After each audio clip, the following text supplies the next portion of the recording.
Hello बच्चों, नमस्ते। आज हम इंग्लिश सब्जेक्ट पढ़ेंगे एग्ज़ाम्स के बाद। पहले आपने हिंदी पढ़ा, फिर आज हम इंग्लिश पढ़ेंगे।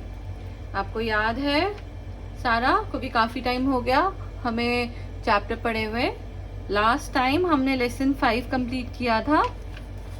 क्या था वो? Tricks were never play for long. उसमें टाइगर की स्टोरी थी और दूसरे एनिमल्स की भी थी।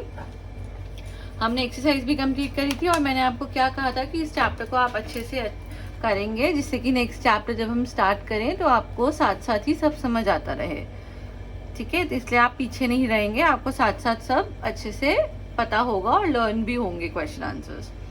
आज हम न्यू चैप्टर स्टार्ट कर रहे हैं, chapter number 6, the mother Ganga. Ganga river के बारे में हम आज पढ़ेंगे। ओके, लेसन पढ़ेंगे और उसके बाद उसकी एक्सरसाइज भी करेंगे। पहले मैं about the lesson पढ़ूंगी।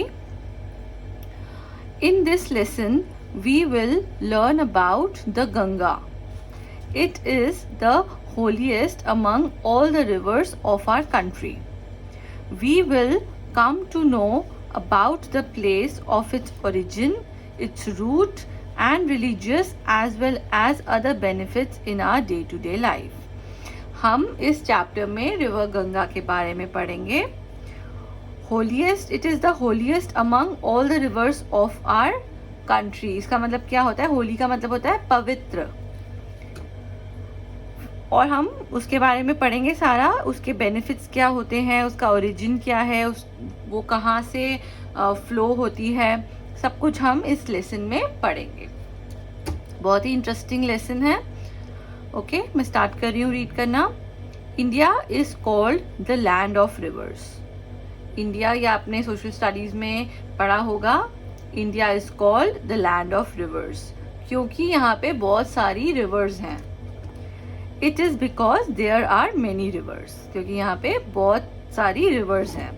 The Ganga, the Yamuna, the Godavari, the Krishna and the Brahmaputra are some of the famous rivers of our country. ये भी आपको अच्छे से पता है कि गंगा, यमुना, गोदावरी, कृष्णा, ब्रह्मपुत्र, ये सारी रिवर्स हमारी कंट्री में बहुत ही फेमस रिवर्स मानी जाती हैं। But among them the Ganga is the most sacred river. इसका क्या मतलब होता है? धार्मिक। सब रिवर्स में से गंगा सबसे धार्मिक रिवर मानी जाती है। The Hindus love and worship it. They call it mother Ganga. Hindus इसको क्या बुलाते हैं? गंगा रिवर को mother Ganga. It is believed that one dip in this holy river will wash off all the sins.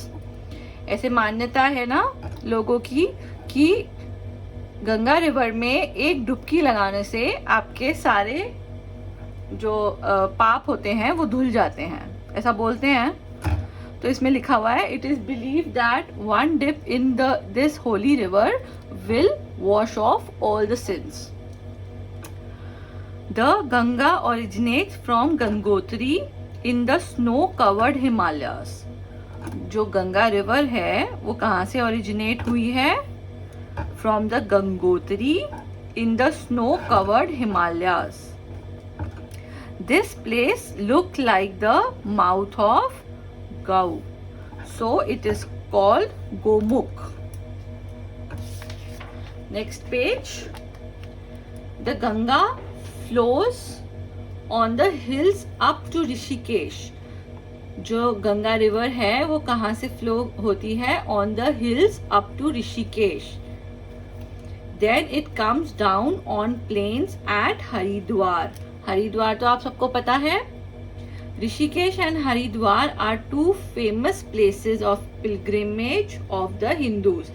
pilgrimage का मतलब क्या होता है? धार्मिक जो यात्रा करते हैं ना लोग, तीर्थ यात्रा उसको बोलते हैं। Many temples are situated at these two places on the bank of river Ganga। Rishikesh और हरिद्वार में काफी टेम्पल्स भी हैं जहाँ पे लोग जाते हैं और रिवर गंगा वहाँ पे माना जाता है, रिवर गंगा बहुत प्योर मानी जाती है, धार्मिक स्थान माना जाता है, इसलिए वहाँ पे लोग पूजा के लिए जाते हैं। The Ganga flows through the northern plains and make it very fertile. ये भी आपने सोशल स्टडीज में पढ़ा था कि गंगा फ्लो होती है नॉर्दर्न प्लेन से और उसको बहुत ही फर्टाइल बना देती है। Many crops are grown on the fields adjacent to the river Ganga. Adjacent का मतलब very close to river Ganga. Many big cities like Kanpur, Allahabad and Varanasi are situated on its bank. Two famous rivers, the Yamuna and the Saraswati, meet Ganga at Allahabad.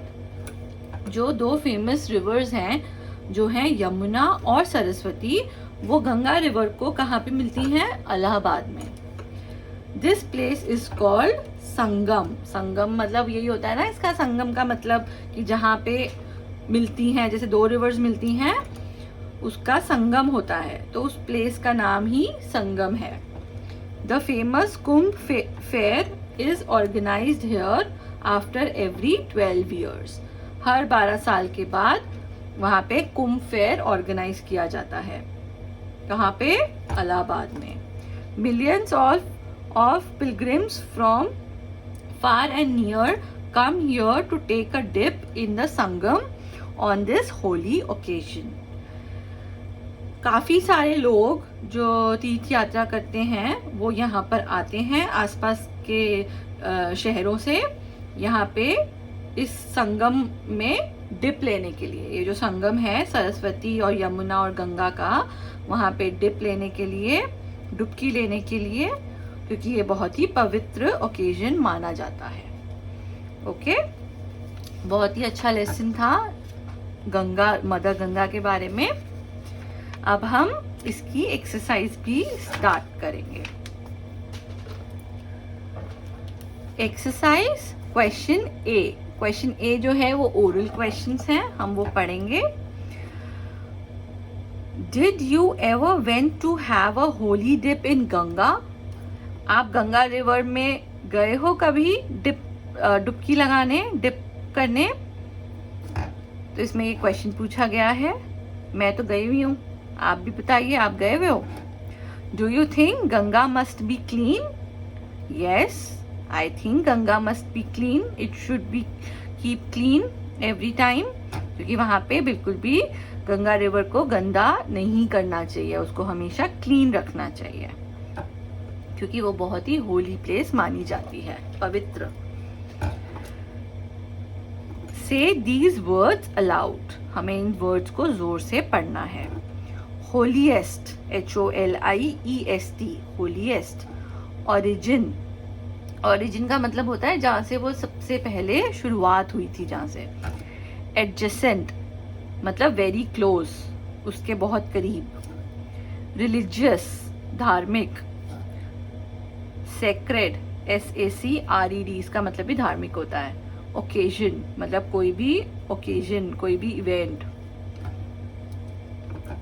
अब हम fill in the blanks करेंगे। ये written है, हमने इसको लिख कर करना है। Ganga is the most dash river. ये भी अभी हमने पढ़ा था, तो हम इसमें क्या लिखेंगे? Sacred river. ये सारे जितने भी इसके क्वेश्चंस होते हैं जो हमें आंसर करने होते हैं, वो सारे चैप्टर में ही होते हैं। ओके, सो आपको ये बहुत ही, आपने अगर चैप्टर पढ़ा होगा तो आपको बहुत ही इजी लगेगा, आपको फटाफट इसके आंसर्स आ जाएंगे। The Ganga originates from the dash in the snow covered Himalayas. अब यहाँ पे अभी भी हमने ये पढ़ा था, the Ganga originates from the Gangotri in the snow covered Himalayas. Rishikesh and Dash are two famous places of pilgrimage of the Hindus. Rishikesh and Haridwar. Haridwar.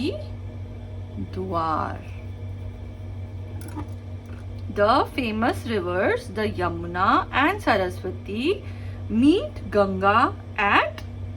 अब इसमें हम क्या लिखेंगे, हमें वो जगह लिखनी है जहाँ पे ये दो तीनों रिवर्स मिलती हैं। कहाँ मिली हैं? इलाहाबाद। और इस जब ये मिलती हैं उस जगह को बोलते हैं संगम। ओके, ये हमने क्वेश्चन ए एंड बी करा। नेक्स्ट टाइम हम सी से कंटिन्यू करेंगे। क्वेश्चन आंसर्स हैं, ट्रू फॉल्स हैं, जितनी भी एक्सरसाइज रिमेनिंग है वो हम नेक्स्ट क्लास में करेंगे। तब तक आपने क्या करना है बच्चों, आपने ये पूरा चैप्टर रीड करना है और उसको आप चैप्टर रीड करेंगे तो आपको कोई डिफिकल्टी नहीं होएगी। अब जैसे मैंने आपको वन टाइम पढ़ के बता दिया चैप्टर, और उसमें जितने भी डिफिकल्ट वर्ड्स हैं वो भी मैंने अंडरलाइन कर दिए हैं, और हमने एक्सरसाइज क्वेश्चन ए बी भी कर लिया। ठीक है, आप चैप्टर ढंग से अच्छे से पढ़ेंगे और उसके जितने भी अंडरलाइन वर्ड्स मैंने करे हैं वो डिफिकल्ट हैं, उसको आप अपनी नोटबुक में लिखकर उसका मीनिंग भी देखेंगे और उसके स्पेलिंग्स भी लर्न करेंगे। जो मैंने अंडरलाइन करा है वो मैंने आपको उसके मीनिंग्स भी बताए हैं साथ साथ। आपने फिर से वीडियो देखनी है, बार बार वीडियो देखेंगे आप तो आपको अच्छे से पता चल जाएगा। ओके, तो आप अभी आज का आपका वर्क है कि आपने रीडिंग करनी है और एक्सरसाइज का question number A and B करना है। ए ओरल क्वेश्चन है, उसको भी आप पढ़ेंगे और बोलेंगे, और question B fill in the blanks वो आप करेंगे। ओके, अपनी नोटबुक में भी करेंगे, अपनी बुक में भी करेंगे। पेज नंबर 27 में एक्सरसाइज है और पेज नंबर 25 एंड 26 आप रीड करेंगे। Okay, thank you.